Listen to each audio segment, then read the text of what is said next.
Hi guys. Do I get your attention now? I'm just checking to see.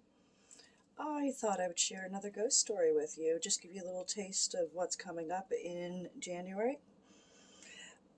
I was pregnant with my first daughter, Cheyenne. I was home all by myself. My parents weren't home or nothing like that. My brother was up at a friend's place called Jim and Jean McLean's. Jim is no longer with us now, but Jean is still. And he was visiting with his friend.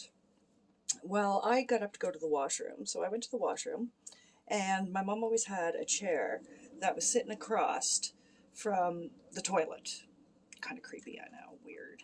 Well, anyways, I was having to pee, and I happened to look up, and when I looked up, I looked right into a woman's face. She had dark hair, dark eyes, and very, very pale, of course.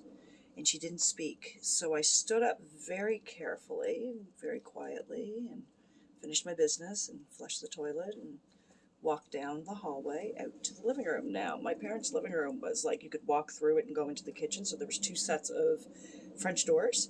And we had two Cocker Spaniels at the time, Sandy and Ginger. They were so cute. Yeah, of course, one was blonde, one was red. Very original for names. We didn't name them. They were adopted at 8 years old. But anyways, they were there with me, and I was quite far along with Cheyenne. Now, I could hear footsteps coming down the hallway, and the dogs, their fur started to stand up on end, and I started getting a little tense. And then all of a sudden, both French doors slammed shut at the same time. And I was kind of like, because you got that instant fear factor that kicks in, right?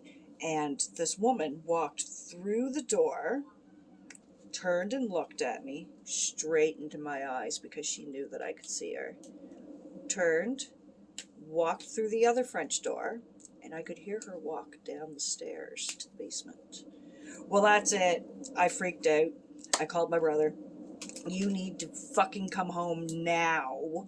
Well, why? Listen, you need to come home now. Well, anyways, of course, I told him what was wrong. He thought I was a fucking lunatic because everybody always thought I was a fucking lunatic. Well, anyways, my mother and my father get home after a little bit too, and I explained to them what had happened because I'd never hidden anything like this from them whatsoever my whole life. And Dad said, just hold on 1 second. So he went and he got a picture of one of my aunts. It would be my great aunt Frances. I remember going to her place in Halifax and playing with her paper dolls and stuff. They were always her. She was a very, very, very sweet old lady. And I remember standing on the porch waiting for the ice cream bicycle guy to come by so I could bug Mom and Dad to get me some ice cream and stuff like that, right? But it was Aunt Frances that walked through. And of course, I was older now. I was 16 at the time. I know, pregnant, knocked up, 16, blah, blah, blah. Didn't make it through high school, blah, blah, blah. I've heard it a million times. Well, anyways, she is now out on her own, bought a house, works full time. I have no worries about her, and she's living her own life. But it was my Aunt Frances that walked through the room, and I don't know why I had such an eerie feeling at the time. And the dogs, they were very, very off-put by it. But of course they were off-put because it was the energy in the first place. And animals sense the energy. Did you know when you cast a witch's circle, the only animals that can cross through a witch's circle without breaking it is dogs, cats, so on and so forth, because they are pure heart and they won't cause any problems to your spell work.